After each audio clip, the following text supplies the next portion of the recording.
Welcome and welcome back. Day 4 of the League's Leaks. We are getting a relic that gives you the Arcane Grimoire. Let's take a look at it. Here is the relic in question. It is going to allow you to swap between spellbooks. There are no area restrictions or quest requirements or anything like that. So you're just going to unlock all of the spellbooks. You will also unlock all of the prayers. And there's actually not anything else to say about it, really.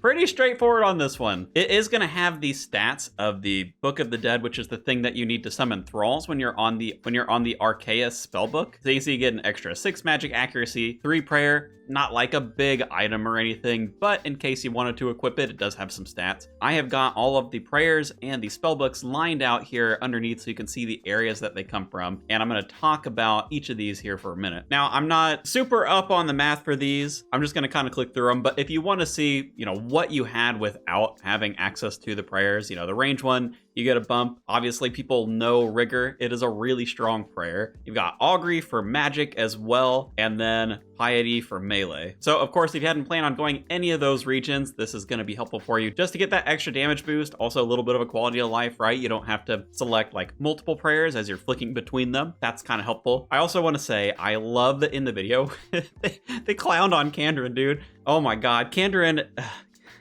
I'm gonna have to knock it off the tier list, dude. This thing is dead. I have no idea if they're gonna be able to save it. Like, it looks rough, man. It looks real rough unless we get like a relic that gives elemental weaknesses to all bosses in the game or something like that.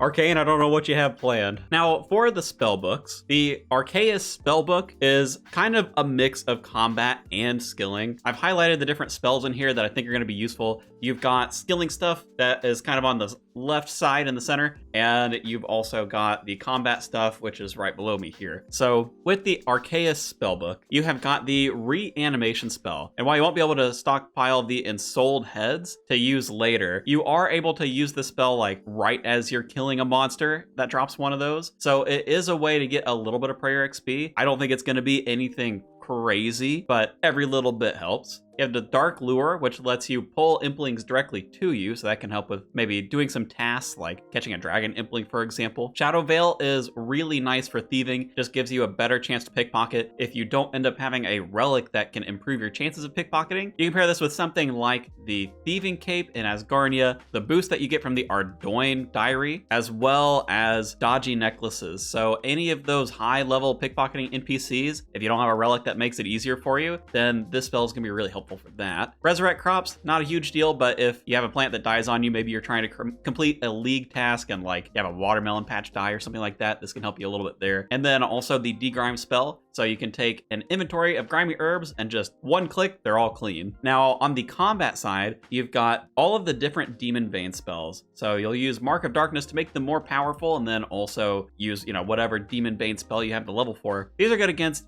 well, demons.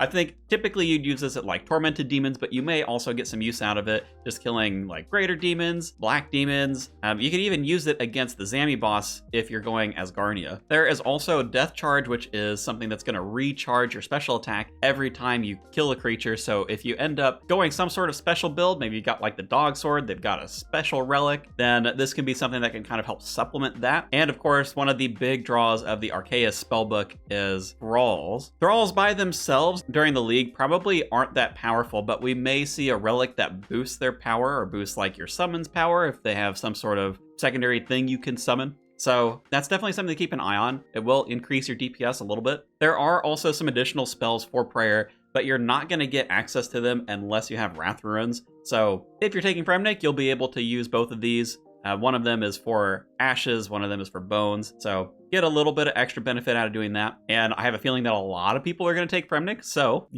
Speaking of Fremnik, you are also going to open up the Lunar Spellbook, which is the one that you get from the Fremnik area. Now, I will say one of the nice things about getting this through the relic rather than unlocking it yourself is you don't have to worry about any of the diary requirements in order to use the spells. So again, I've listed out, you kind of like the skilling stuff on this side and the more like combat related stuff right below me here. So NPC contact, just kind of generally good. It's going to help you speed up any sort of thing where you have to go back and talk to an NPC. So this is like Slayer or maybe like Mahogany Homes, if you have access to that in Asgarnia. You've got a number of kind of useful crafting related spells, so like Spin Flax, Super Glass Make, Tan Leather even. That's also going to help you if you don't have a hide tanner available to you. You'll be able to do it through the Spellbook. Plank Make, help you with construction a little bit. Fertile Soil, help you a little bit with farming. And then Magic Imbue. And then Magic Imbue, which can let you make combination ruins without the need for the little talisman thing. I don't know if that'll actually end up being good, but combination ruins are a really high XP earner. So depending on how some of the relics combine together, that may be a good way for you to train rune crafting. And then on the combat side, Vengeance and Cure Me. So Vengeance, everybody knows this, you know, you cast a little skull above your head and then you reflect damage back. And I think this is going to be especially good for people in Mauritania who are doing a Darok build, because with those empowered Barrows gloves, you're going to have a better chance to reflect more damage. You get yourself Vengeance through here, and then you also put on like a Ring of Recoil. You may be able to pull together some sort of like crazy damage recoil thing, and I think that would be especially strong against some of the larger bosses or some of the Echo bosses. You're also going to get access to Cure Me, which initially, you know, it's something that cures poison. That may not sound that interesting, but when it's kind of difficult to come by things like anti-venom or anti-poison sometimes, especially in leagues, depending on like what your regions are, but this can be really helpful for something like Araxor in Mauritania, or even in fighting Zulrah before you get, you know, like anti-venom or even just a lot of anti-poison. Fighting Zulrah without that protection is super annoying. So Cure Me can kind of help fill that slot. It's not going to be like crazy useful, but on a couple of those bosses, it can be just like a little bit of a nice thing to have. Now, the drawback for the Lunar Spellbook is everything requires Astral Runes. Obviously, if you've taken the Fremnik region, you're going to have access to those. And I've listed out the other ways that you can get them. It's not like the most fun to go and farm them, but all of these regions do have access to Astral Ruins in some way. So like Kourend, you get the Alchemical Hydra, you also have the Grubby Chest, both of those can give Astral Ruins. For the Wilderness and Asgarnia, you're going to have access to Spiritual Mages. In the desert, the intricate pouches that come from the Guardians of the Rift minigame can also give you Astral Ruins. And then in Mauritania, the Tarn's Lair Skeletons have a chance to drop them. This one's probably the worst out of this whole bunch here, but I mean, hey, if you don't have one of these regions, at least you're going to have access to it. And then of course you have the Ancient Magicks Spellbook. Not really a whole lot to say here. I think everybody's going to be pretty familiar with this. You get ice spells to freeze stuff, blood spells to heal yourself, and then not really a lot of use for the other two. I guess you do use Ancient Magicks when you're killing the Abyssal Sire, so that can be nice if you don't happen to have the desert. Now, who's this going to be useful for? Essentially, this is good if you want Ancients, but you don't want to take the desert. So that's probably going to be anybody with like a melee build specifically, because you don't really get a lot of stuff for yourself in the desert for melee, besides, you know, maybe like the Light Bearer. I could see some melee folks wanting to pick it up there. Now for the other crowd, you're going to have people who they want the prayers from Chambers of Xeric, but they don't want to take Kourend because they hate the like special weapon, the little like pea shooter thing, right? I hear you all out there telling me it's the worst weapon possible. I think it's going to be a lot of fun. I think you should take Kourend, but this relic definitely weakens the case for Kourend. So I think especially for something like a range build where you probably already got the desert, you don't really want to pick up another raid, and especially because Kourend doesn't offer you a lot in terms of like a range build, then this relic's going to be really good for giving you that prayer. Plus you just get kind of that benefit of picking up the Arceuus Spellbook. And of course, you know, little use case for Kandarin. Nobody was going to take Kandarin for melee. Literally nobody.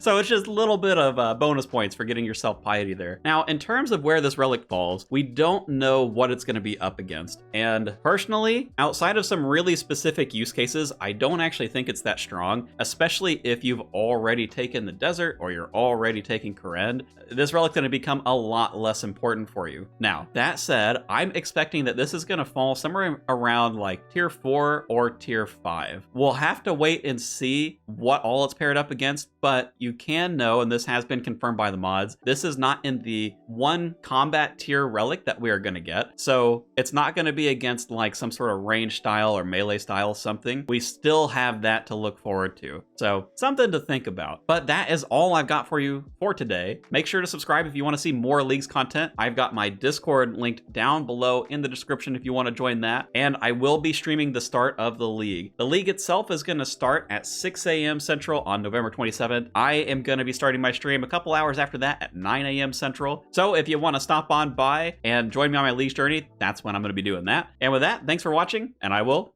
catch you tomorrow.